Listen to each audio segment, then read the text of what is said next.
साल अन्ना जी का हाथ पकड़ के राजनीतिक मंच पे आए। घनेंद्र जी, लालू 4 बार कन्विक्टेड करप्ट मानते हैं, हाँ या ना? सोनिया आज करप्ट है, हाँ या उस समय माँ खराब हो जाएगा, मैं माँ अम्मा बहन पे आ जाऊंगा, मैं इनकी अम्मा बहन पे आ जाऊंगा। इसकी आवाज बंद करो, ये बीच में बोलनी चाह रही है। मेरा समय है दीपक जी। कैसा बदतमीज आदमी है। मुंह तोड़ जनता ने जवाब दिया। अब ईडी का तमाशा राजस्थान में कर रहे हैं, ईडी का तमाशा छत्तीसगढ़ में कर रहे हैं। दोनों जगह, मध्य प्रदेश और तेलंगाना इंक्लूडेड, जनता करारा जवाब देगी, क्योंकि जनता को सब कुछ पसंद है। रुको जरा, एक पति भी मिलेगा क्या? पति नहीं रखते हम लोग, सस्ते चीज नहीं रखते। देख लो भाई, चलिए उनका तर्क है वो। सीबीआई के मामले में भी गिरफ्तार है सीबीआई कोर्ट ने। प्लीज बीच में मत बोलो।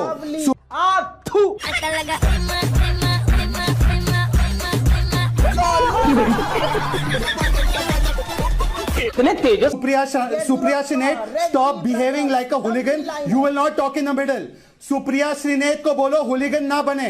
दीपक जी, इसको बोलो हुलिगन ना बने, अपने समय पर बोले। ये इसने मेरी मां के बारे में भी बोला है, इसने मेरी मां को कोट किया है। अच्छा, इस औरत को बोलो बंद रख कर अपना मुंह। मैंने बीच में नहीं बोला इसके। दीपक जी, इसने मेरी मां को बोला है, इसकी आवाज बंद कराओ। नहीं करो पहले, इसकी आवाज बंद करो, ये बीच में बोलनी चाह रही है। मेरा समय है दीपक जी। कैसा बदतमीज आदमी है। बदतमीज औरत, देंगे अपने शो पर। बदतमीज औरत। चलिए दीपक जी, मेरा समय, मेरी बात पूरी हो जाने दीजिए। दीपक जी, मेरा समय, मेरी बात हो जाने दीजिए।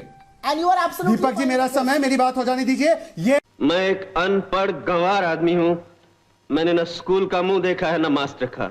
बीच में बोल रही है। तुमने अपने कैसे अपनी माँ, मेरी माँ के बारे में बोला? तुम्हें शर्म है मेरी माँ के बारे में बोलती हो कि मैं अपनी माँ को बेच रहा हूँ? ये कैसे बोलती है कि मैं अपनी माँ को बेच रहा हूँ?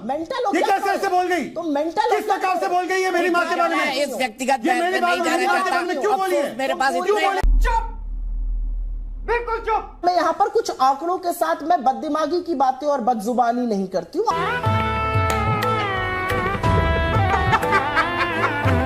शाबाश बेटा, बहुत बढ़िया। आंकड़े रख देती हूँ। 2014 के बाद से एनफोर्समेंट डायरेक्टरेट, जो कि अब भाजपा का फ्रंटल और घटक दल भी बन चुका है, और हर उस राज्य में जाएगा जहां पर चुनाव होंगे, और हर उस व्यक्ति के पीछे पड़ेगा जो या तो मोदी जी या राजा के तोते अदानी का गला पकड़ेगा। वहां पर मैं पूछना चाहती हूं कि ईडी के केसेस में कितनी बढ़ोतरी हुई? ईडी के केसेस 4 हुए, और ईडी के 95% केसेस जो हैं वो विपक्ष के ही खिलाफ है। चलिए कोई बात नहीं, सावन में सब इनको हरा ही दिख रहा है, ये भी सही है।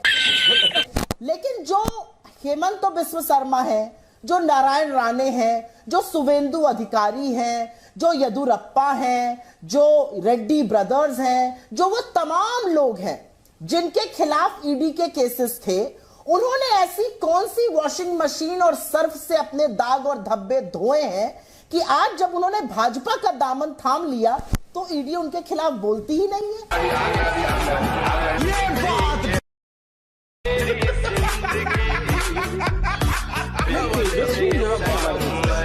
कितने शानदार विचार हैं। समन ही नहीं जाते हैं, केस ही नहीं होता है। और अंत में मैं एक बात कह के अपनी बात खत्म करती हूं। ये ईडी का डरना उन लोगों को दिखाएगा जो डर जाते हैं।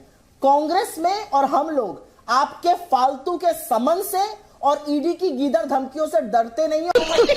और यह भी सत्य है कि जहां जहां जिस राज्य में भाजपा अटकती है, जहां पर हार सामने नजर आती है, उसमें भौखलाहट और घबराहट से ये वो करती है। हिमाचल में किया ईडी का तमाशा, कर्नाटका में किया, और मुंह तोड़ जनता ने जवाब दिया। अब ईडी का तमाशा राजस्थान में कर रहे हैं, ईडी का तमाशा छत्तीसगढ़ में कर रहे हैं। दोनों जगह, मध्य प्रदेश और तेलंगाना इंक्लूडेड, जनता करारा जवाब देगी, क्योंकि जनता को सब कुछ पसंद है। रुको जरा, एक पति भी मिलेगा क्या? पति नहीं रखते हम लोग, सस्ते चीज नहीं रखते। देख लो भाई, पॉलिटिक्स का सुप्रिया जी ने कहा। सुप्रिया जी, टारगेट पॉलिटिक्स तो आपने कहा है, खेड़ा जी को गिरफ्तार करना टारगेट पॉलिटिक्स है। अधीर रंजन जी कहते हैं बंगाल में दीदी टारगेट पॉलिटिक्स करती है। केरल में आपके कांग्रेस के जो बड़े नेता है, प्रेसिडेंट है, उन पर लेफ्ट की सरकार ने एफआईआर की। ये जो आपको टारगेट कर रहे हैं, उनके साथ मिलकर आप टारगेट पॉलिटिक्स का विरोध कर रही है, डेमोक्रेसी के लिए लड़ रही है। और आखिरी बात, लालू को तो कन्विक्ट किया है 4 बार, 4 बार कन्विक्टेड है। लालू भ्रष्टाचारी है, ये बोल बोलकर केजरीवाल अन्ना जी का हाथ पकड़ के राजनीतिक मंच पे आए। घनेंद्र जी, लालू 4 बार कन्विक्टेड करप्ट मानते हैं, हाँ या ना? सोनिया आज करप्ट है, हाँ या उस समय माँ खराब हो जाएगा, मैं माँ अम्मा बहन पे आ जाऊंगा, मैं इनकी अम्मा बहन पे आ जाऊंगा। पर केजरीवाल झूठे थे और टारगेट पॉलिटिक्स खेरा की गिरफ्तारी में हुई, हाँ या ना? सुप्रिया जी जरा बता दीजिए। दीपक जी, ठीक है सुप्रिया जी, मेरा सीधा सवाल, ये धनेंद्र भारद्वाज जी आपका सवाल तो टाल गए, आप ओरिजिनल कंप्लेनेंट थी, लेकिन एक सवाल तो बनता है ना, आज लालू जी करप्ट है या नहीं है? और उसी लहजे में मैं ये पूछ सकती हूं कि क्या प्रधानमंत्री नरेंद्र मोदी सफेद सपाट झूठ बोल रहे थे या वो आडंबर और ढोंगी हैं? उन्होंने शाम को कहा कि अजीत पवार ने 70,000 करोड़ का घोटाला किया है और सुबह वो गलबैया करके गले लगाकर खड़े थे। क्यों खड़े थे? क्या वो झूठ बोल रहे थे तब, या वो आडंबर और ढोंगी और पाखंडी है अब? तू समझा? ये कोई और है? भ्रष्टाचार पर बात करना मोदी जी की पार्टी को बिल्कुल सूट नहीं करता है, क्योंकि राजा की जान जिस तोते में है, उस तोते पर भ्रष्टाचार के ऐसे ऐसे आरोप लगे हुए हैं कि इनको मुंह छुपाने की जगह नहीं मिलेगी। लेकिन सरकार की एजेंसियां तोते की मतलब अडानी जी की जांच नहीं करेंगी। अरे भाई क्यों नहीं करेंगी? बाकी देश की जांच एजेंसियां जांच करेंगी, लेकिन हमारे यहां की जांच एजेंसियां कहेंगी, डीआरआई और सेबी, कि हमें दस्तावेज ही नहीं मिल रहे हैं। रिपोर्टर्स को दस्तावेज मिले जा रहे हैं बाहर के देशों में, और हमारे यहां भी जो इन्वेस्टिगेटिव जर्नलिस्ट है, लेकिन सरकार की एजेंसियों को और संस्थाओं को जांच के अब पेपर ही नहीं मिल रहे हैं। तो दिक्कत की बात यह है कि आप जो भी कर लीजिए, आप जितना भी डिस्ट्रैक्ट कर लीजिए, आप नैरेटिव को जितनी भी कंट्रोल करने की कोशिश करिए, आपको 3 बातों का जवाब देना है। पहली बात, गौतम अडानी की जांच से नरेंद्र मोदी क्यों बच रहे हैं? अपने तोते को बचाने के लिए किस एक्सटेंट तक जाएंगे? समझ रहे हो? समझ रहे हो? दूसरी, और ये बड़ी बात मैं कह रही हूं, ये सारी बातें हो रही हैं, इस देश के 8 जाबाज कतर में मौत की सजा उनको सुनाई गई है। केंद्र की सरकार को अगस्त 2022 से पता था वो जेल में है और ऐसा होने की आशंका थी। ये जो छदम राष्ट्रवाद की बात करते हैं, उनको छुड़ाने के लिए क्या कर रहे हैं? ईडी, सीबीआई, इनकम टैक्स भेजते रहिएगा, हम लोग उसका निपटारा कर लेंगे। इल्लीगल है ये सुप्रीम कोर्ट ने कह दिया है, लेकिन हम फिर भी आपसे पूछते हैं, उनको वापस सुनिश्चित, उनकी वापसी सुरक्षित के लिए क्या कर रहे हैं? और नरेंद्र मोदी जी तो कम ही बोले, उनके अपने घटक दल मिजोरम में 5.5 महीने से मणिपुर जल रहा है। मिजोरम के उनके अपने घटक दल के मुखिया और वहां के मुख्यमंत्री कहते हैं, मैं नरेंद्र मोदी के साथ मंच नहीं साझा करूंगा, मुझे नुकसान होगा।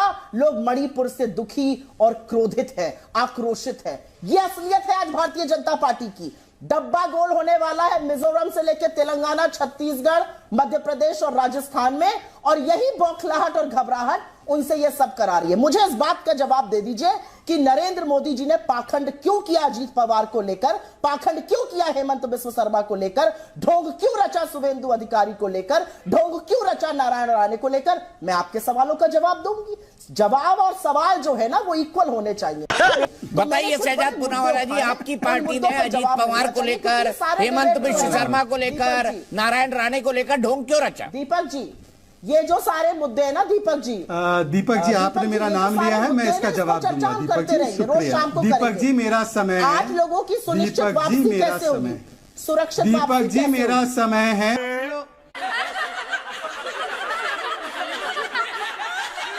मैं अपना समय यील्ड नहीं कर रहा हूं। दीपक जी मेरा समय। दीपक जी, उस दिन का तो मुझे बयान प्रधानमंत्री जी का पूरा याद है। उन्होंने कहा था कि इस पार्टी ने 70,000 करोड़ का घोटाला किया। ये आरोप पता है किसने पहली बार लगाया था? उद्धव जी ने, शरद पवार पर। तो ये मान रही है ना कि शरद पवार और कांग्रेस पार्टी उस समय पर इस घोटाले के लिए जिम्मेदार थी।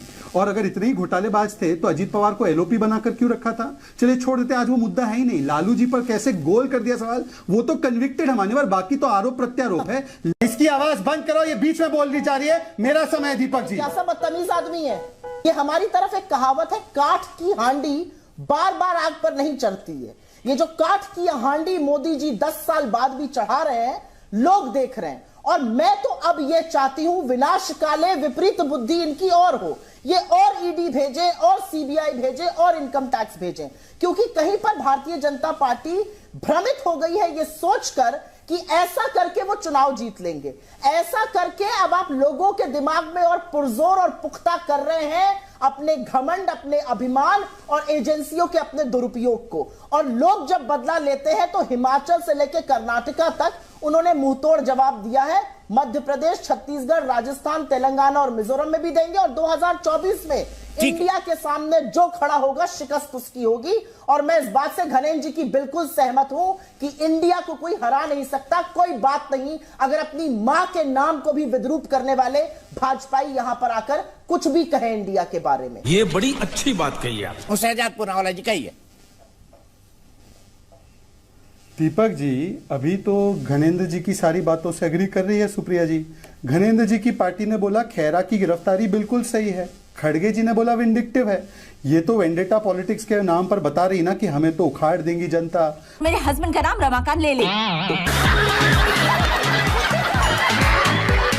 मैं तो यही समझ रहा था। अब बताइए घनेन्द्र जी सही है जब वो कहते हैं खेरा नशेड़ी माफिया है और उसको गिरफ्तार करना ठीक था, या वहां पे वेंडेटा है? और अगर वो वेंडेटा है तो ये कैसा आपका अलायंस है? छोड़ देते इस बात को। दूसरी बात, ये बेल जेल की जो बात